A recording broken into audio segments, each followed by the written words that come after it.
Most people alive today have never experienced real darkness, the kind that is different from the darkness of a bedroom with the blinds closed, where a phone screen or a street lamp still leaks through. No moon, no stars visible through cloud cover, no glow on the horizon from a town 20 miles away because there was no town with lights to glow. For most of human history, that was every single night. You could not see your own hand an inch from your face, and humans lived like this for roughly 300,000 years before anyone lit a candle. This raises an obvious question. What did people actually do about it?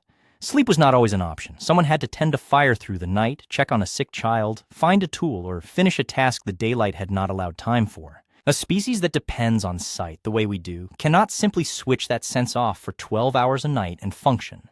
So humans built tools to fight the dark, and the story of those tools is stranger and more inventive than most people realize. Start with fire itself, because fire came before anything you would call a lamp.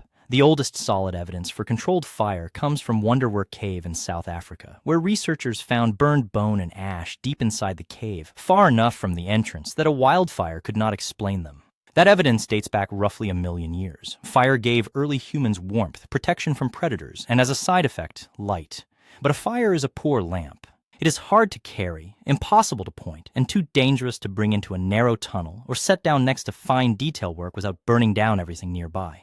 Fire solved the general problem of darkness around a camp. It did nothing for the more specific problem of needing controlled, portable, long-lasting light in a place a bonfire could never go. That problem shows up most clearly deep inside painted caves. The artist who created the cave paintings at Lascaux in France, roughly 17,000 years ago, worked in total darkness hundreds of feet from any entrance, in passages where a torch would have used up the air and filled the space with smoke. They needed something else. Archaeologists have found it. More than 100 stone lamps have come from Lascaux alone, and archaeologists found the finest one, a red sandstone lamp with a long handle and a shallow oval bowl, on the cave floor near some of the most detailed paintings. Chemical analysis of the soot left in its bowl identified the remains of a wick made from juniper.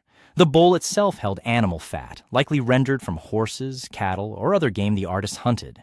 This is a genuinely elegant piece of engineering for the time. Fat alone does not burn well. Left in an open bowl, it just smokes and pools. What makes it usable is the wick, a strip of fiber that draws the melted fat upward and holds a small, steady flame at its tip instead of a puddle of grease. Get that balance right, fat in the bowl, a wick trimmed to the right length, and you have a light source that will burn for hours, produce enough glow to paint by, and can be picked up and carried anywhere the artist needs it. Researchers who tested different materials found lichen, moss, and juniper all worked as wicks, with juniper surviving best in the archaeological record because it resists breaking down over thousands of years. This single invention, a stone bowl, animal fat, and a plant fiber wick, is likely the reason we have cave art at all.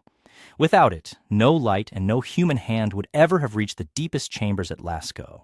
The story gets less comfortable from here. Burning fat indoors in a stone chamber with limited airflow produces a great deal of soot. Researchers studying ancient skeletal remains have found evidence of lung damage and blackened tissue in some populations who spent long hours around indoor fires and lamps. And some scientists now suspect that chronic smoke exposure from fires and fat lamps was a real and largely invisible cost of staying warm and lit through the dark months. There's no clean way to weigh that against everything the light made possible. It let people paint, cook, work, and stay safe from what moved in the dark outside. It also filled their lungs with smoke every single night for their entire lives. Both of those things are simply true at the same time. The fat lamp did not stay confined to painted caves in France. Wherever humans settled, they seem to have landed on some version of the same idea, adjusted to whatever fuel was actually available where they lived.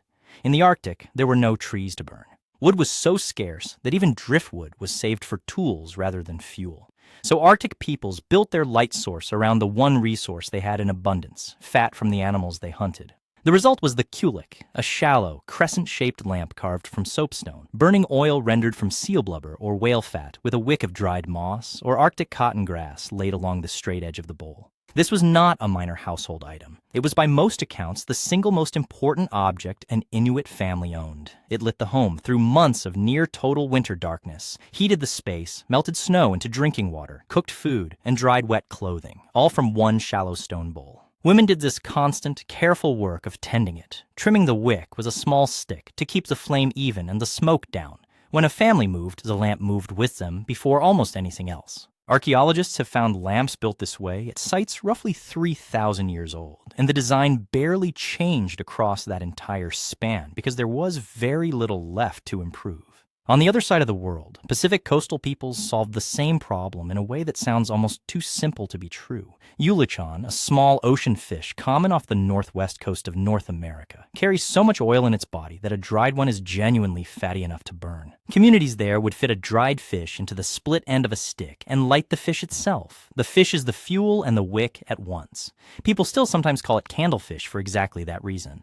The cave painters of Ice Age Europe, the fishing communities of the Pacific coast, and the hunters of the Arctic each arrived alone at the same basic answer to the same basic problem, with no contact between them and no shared trade route or common source for the idea. Take the fat from an animal you already depend on for food, pair it with some kind of fiber that can draw it into a flame, and you have usable light. Each group used whatever bowl, fat, and fiber they had, but reached the same solution, discovered again and again by people who never met. In Europe, the fat lamp eventually gave way to something cheaper and more portable, the rushlight, and this technology stayed in ordinary use for an extraordinarily long time, well into the 19th century in parts of rural England and Wales. A rushlight starts as the soft pith of a common marsh rush, peeled out of its outer skin and dried, then dipped repeatedly through melted fat, usually bacon grease or mutton fat, until it holds enough to burn. It has no candlestick.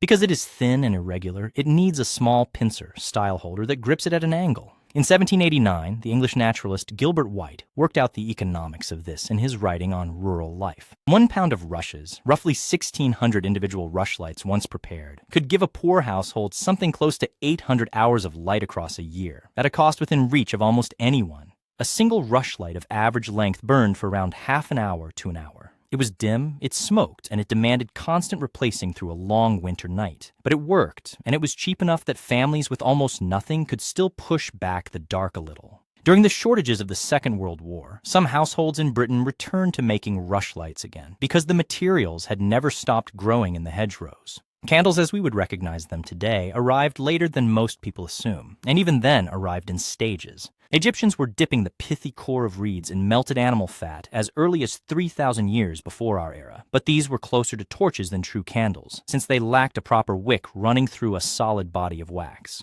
The wicked candle in something like its modern form seems to trace back to Rome, where rolled papyrus was repeatedly dipped in melted tallow or beeswax to build up a solid, self-contained stick of fuel with its own wick running through the middle. Beeswax burned far cleaner than tallow, with less smoke and a better smell, but it was expensive. So for most people across most of history, the candle was a luxury layered on top of centuries of cheaper solutions that had already been keeping the dark at bay. Across all of this, no single invention stands out as much as how long the underlying idea stayed the same. A bowl, a bit of rendered fat, a length of fiber to draw it into flame. That basic combination, discovered independently by people separated by oceans and thousands of years, was the primary technology lighting human homes for most of the time our species has existed. It outlasted entire civilizations. It was still keeping some rural households lit less than 200 years ago. Tonight, when you flip a switch and a room fills with light in less than a second, there is no equivalent effort behind it that you can feel. You do not have to render fat, trim a wick, breathe smoke, or keep a fire from dying out before morning. That ease is extremely recent. For all but a sliver of human history, people had to earn, tend, and pay for every single hour of usable light after sunset, one small flame at a time.